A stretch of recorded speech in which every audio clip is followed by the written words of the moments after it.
Next chapter retirement of a partner. सबसे पहले हम देखते हैं रिटायरमेंट ऑफ अ पार्टनर का मीनिंग क्या होता है कि जब भी आपका एक पार्टनर अपनी पार्टनरशिप फर्म में से रिटायर होता है उससे हम कहते हैं रिटायरमेंट ऑफ अ पार्टनर। अब नेक्स्ट कि एक पार्टनर रिटायर कब होता है, किस तरीके से होता है, तो इसके 3 केस है। फर्स्ट, या तो पहले से कोई एग्रीमेंट बनाओ कि पहले से आपने डिसाइड किया था बिजनेस स्टार्ट होने से पहले कि एक पार्टनर ने, फॉर एग्जांपल मिस्टर ए ने अपने सिर्फ 5 साल तक काम करना, 5 साल कंप्लीट होने के बाद वो रिटायर हो जाएगा, ठीक है। तो बाय एग्रीमेंट भी रिटायर होता है पार्टनर। एंड नेक्स्ट है if all partners agree to his retirement, कि जब भी आपके सभी पार्टनर्स एग्री हो जाएं एक पर्टिकुलर पार्टनर की रिटायरमेंट के लिए। एंड थर्ड ऑप्शन होता है कि एक सिंपल, जिस पर्टिकुलर पार्टनर ने अपना रिटायरमेंट लेनी है तो वो सिंपल एक रिटर्न नोटिस दे सकता है अपनी पार्टनरशिप में और उस तरीके से वो रिटायरमेंट ले सकता है, ठीक है। तो सिंपल 3 मेथड है, या तो फर्स्ट एग्रीमेंट, सेकेंड है आपकी पार्टनर्स की सलाह के साथ, ठीक है, और थर्ड है आपका रिटर्न नोटिस के साथ। नेक्स्ट अब हम देखते हैं कि adjustment required on retirement of a partner, कि रिटायरमेंट जब पार्टनर जब होता है तो कौन सी एडजस्टमेंट करनी पड़ती है। First, change in profit sharing ratio. For example सबसे पहले आपके 3 पार्टनर्स है, ठीक है, पार्टनरशिप में, उसमें एक पार्टनर ने अब रिटायरमेंट लेनी है, तो जब वो एक पार्टनर रिटायरमेंट लेता है तो एक में आपका एक पार्टनर पार्टनरशिप फर्म से कम हो गया, अब कितने बचे, दो पार्टनर्स, तो उनकी जो प्रॉफिट शेयरिंग रेशियो है वो चेंज हो जाएगी। दैट इज पहली एडजस्टमेंट होती है आपकी change in profit sharing ratio. Second adjustment होती है adjustment of a goodwill. Third, revaluation of asset and liability. Fourth, आपने जो रिजर्व्स हैं, जो भी आपका प्रॉफिट एंड लॉस होता है पुराना, उसको डिस्ट्रीब्यूट करना होता है। एंड फिफ्थ वन होता है कि आपने जो रिटायरिंग पार्टनर है, जो पार्टनर रिटायर हो रहा है उसका जो भी बनता है इंटरेस्ट बनता है उसको आपने, चाहे गुडविल की अमाउंट देनी है, चाहे आपने उसको प्रॉफिट का शेयर देना है, उन सभी की कैलकुलेशन करनी होती है, ठीक है। एंड लास्ट होता है आपका एडजस्टमेंट ऑफ अ कैपिटल। तो आज हम फर्स्ट सीखेंगे change in profit sharing ratio. इसके आपके सिंपल 2 केस होते हैं, ठीक है। फर्स्ट केस होता है when one partner retire and the new profit sharing ratio among the remaining partner is not given, कि जब सिंपल एक बंदा आपका रिटायर हो रहा है पार्टनरशिप फर्म में और आपकी जो न्यू प्रॉफिट शेयरिंग रेशियो है, बाकी पार्टनर्स की जो न्यू रेशियो है प्रॉफिट शेयरिंग रेशियो, वो आपको नहीं गिवन है, तब उस केस में क्या करते हैं। For example X Y and Z, उन ये 3 पार्टनर्स है, ठीक है, इनकी जो रेशियो थी वो थी 5, 4 एंड 1। उसमें पहली कंडीशन आपको क्या गिवन है कि अगर एक्स रिटायर हो जाए, सिंपल आपको कुछ नहीं गिवन, सिंपल आपको एक ही लाइन गिवन है कि 3 पार्टनर हैं, उनकी रेशियो ये है 5, 4, 1। और फर्स्ट आपको गिवन है कि आपका जो पहला पार्टनर की एक्स पार्टनर है वो रिटायर हो जाता है, तो आपकी वाई और जेड की न्यू रेशियो क्या होगी। सिंपल उस केस में क्या करते हैं, जो बंदा रिटायर होता है उसके शेयर को इरेज करते हैं, क्योंकि उसके शेयर को इग्नोर करते हैं, बाकी जो बचा वो होगा अपनी न्यू रेशो, देखिए 4:1, ठीक है। अब सेकंड केस है आपका, अगर वाई रिटायर हो रहा है तो इस केस में हम वाई की हम रेशो को इग्नोर करेंगे, तो बचा के 5 एंड 1, ये आपकी नेक्स्ट रेशो है 5 एंड 1। थर्ड केस है आपका कि अगर जेड रिटायर हो रहा है तो उस केस में हम क्या करते हैं, अपनी जेड को इरेज कर देंगे, बचाएगा 5 एंड 4, तो ये आपकी न्यू रेशियो है। सिंपल केस फर्स्ट में कुछ नहीं है कि आपको एक सिंपल इन्फॉर्मेशन गिवन होती है कि एक पर्टिकुलर पार्टनर रिटायर हो रहा होता है और आपको कुछ इन्फॉर्मेशन नहीं गिवन होती। जब आपको और कोई इन्फॉर्मेशन गिवन ही नहीं है तो आप सिंपली यही अज्यूम करोगे ना कि जो बंदा रिटायर हो रहा है, ठीक है, उसके शेयर को इग्नोर कर दो। जैसे कि यहाँ 5:1 रेशियो थी, ठीक है, पहला रिटायर हो रहा था एक्स, हमने उसके शेयर को इग्नोर कर दिया, बचा गया 4:1, जो बचा वही न्यू होगा, बस इस केस में हम यही अज्यूम करते हैं।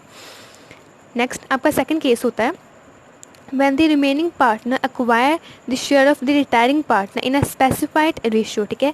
जब आपका न्यू पार्टनर जा रहा है, ठीक है, तो उसका जो शेयर होता है वो जो रिमेनिंग पार्टनर है वो ले लेते हैं इन अ फिक्स रेशियो में, कुछ फिक्स प्रपोर्शन में, वो आपको चीज़ें गिवन हो, देन उस केस में आप न्यू रेशियो कैसे कैलकुलेट कर सकते हैं। देखिए यहाँ आपको गिवन है ABC 3 पार्टनर्स हैं जिनकी रेशियो है 5, 3 एंड 2।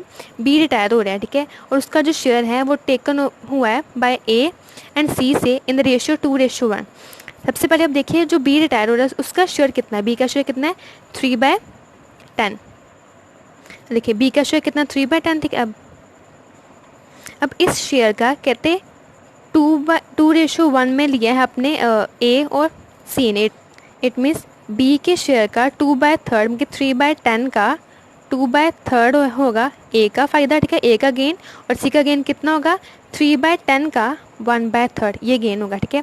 वही चीज़ हमने यहाँ कैलकुलेट की है।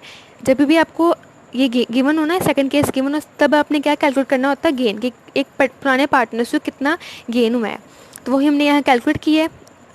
एंड नेक्स्ट हमने फॉर्मूला लगाया न्यू शेयर का, new share is equal to old share plus gain, कि पहले आपका पास कितना पैसा था, कितना शेयर था, प्लस आपको जो एग्जिस्टिंग पार्टनर है, जो पहले आपका पार्टनर था, उसके जानने के बाद आपको उसका कितना शेयर मिला, ठीक है, वो आपका गेन का क्या मतलब होता है, फ़ायदा, ठीक है। इन दोनों को ऐड करेंगे, आपका क्या हो जाएगा, न्यू शेयर। अब देखिए, सबसे पहले हम ए का कैलकुलेट करते हैं। तो ए के पास पहले कितना था, 5/10, ठीक है, तो वो भी लिखा मैंने। उसके बाद उसने कितना उसको मिला बी से। अब देखिए 3/10 का 2/3 ए को मिलना था ना, तो 3/10 का 2/3 हमने किया, तो वो क्या आएगा, क्या है आपका 2/10। तो ये 2/10 क्या है आपका गेन। दोनों को ऐड करूँगी तो ये आपकी आ जाएगी न्यू रेशियो। सेम ऐसे करेंगे हम सी के साथ। सी का गेन कितना था, सी को गेन हुआ था 3/10, कि बी के शेयर का 1/3 उससे मिला था। तो बी का शेयर कितना था 3/10 और सी को कितना मिला था 1/3। तो इसको सॉल्व करने के बाद आपका जो शेयर है सी का वो कितना आता है 1/10, ठीक है। अब अगेन फॉर्मूला अप्लाई करेंगे, new share is equal to old plus gain. Old कितना था अपना सी का 2/10 और गेन कितना हुआ इसको 1/10, दोनों को ऐड किया, सी का शेयर आ गया 3/10, ठीक है। दोनों की रेशियो क्या होगी 7:3। तो सिंपल इस केस में सबसे पहले आपको क्या कैलकुलेट करना पड़ता है, गेन की। जो एग्जिस्टिंग पार्टनर हैं, जो बचे हुए पार्टनर से रिमेनिंग पार्टनर्स रिटायरमेंट के बाद उन्होंने रिटायरिंग पार्टनर के शेयर का कितना शेयर अपने लिए उन्हें मिला है, गेन हुआ है, ठीक है। उसे कैलकुलेट करने के बाद सिंपल आपका फॉर्मूला तो यही सेम रहेगा, ठीक है, कि ओल्ड शेयर प्लस गेन। इसे अप्लाई करने के बाद आपकी न्यू रेशियो कैलकुलेट हो जाती है। नेक्स्ट है आपका gaining ratio, the ratio in which the counting partner acquire the outgoing, it means retire और deceased partners share is called gaining ratio. कि जो रिटायरिंग पार्टनर या डिसीज पार्टनर का जो भी शेयर होता है वो किस प्रपोर्शन में काउंटिंग पार्टनर अक्वायर करते हैं, उस रेशियो को, उस प्रपोर्शन को हम क्या कहते हैं, गेनिंग रेशियो, ठीक है।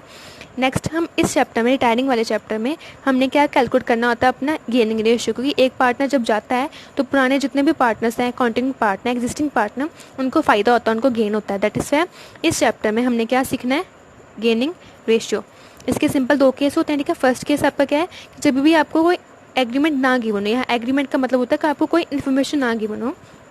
जैसे कि यहाँ आपको गिवन है, ठीक है, XYZ 3 पार्टनर्स हैं, उनकी रेशियो है 3:1 और इस रेशियो से आपने सिंपल क्या निकालना है, अपनी न्यू और क्या निकालनी है, अपनी गेनिंग रेशियो निकालनी है।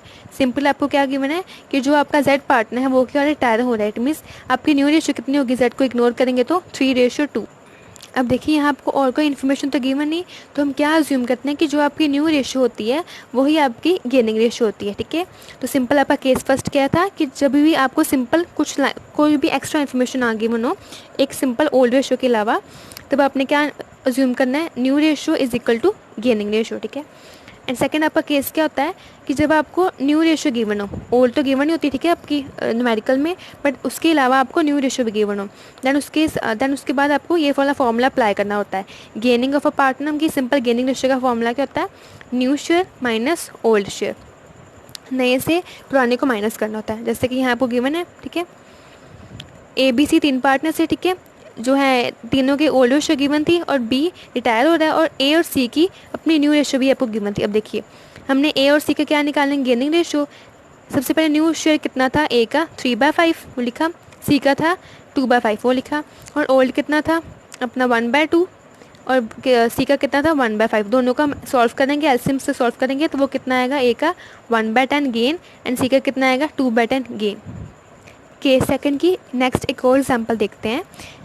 इस न्यूमेरिकल में आपको क्या गिवन है, ABC 3 पार्टनर्स है, ठीक है, तीनों की आपको ओल्ड रेशियो गिवन है और A और B की आपको न्यू रेशियो गिवन है, इट मीन C का रिटायर हो रहा है। तो सिंपल हमें ओल्ड रेशियो भी गिवन है, न्यू रेशियो भी गिवन है, हम क्या करेंगे, अपना फॉर्मूले को अप्लाई करेंगे। न्यू शेयर A का कितना था 2/3 एंड B का कितना था 1/3। उसके बाद ओल्ड शेयर कितना था A का, वो था 2/5 एंड B का था 2/5, ठीक है। इसको सॉल्व करने पे A का जो आ रहा है, A का आ रहा है 4/15, इट मीन्स इसे A ने गेन किया है, ठीक है। और B के गेन को जब हम सॉल्व करते हैं तो वो आंसर माइनस में आ रहा है, जब भी माइनस में आंसर है तो वो क्या होगा, इट मीन्स सेक्रीफाइस, ठीक है जी।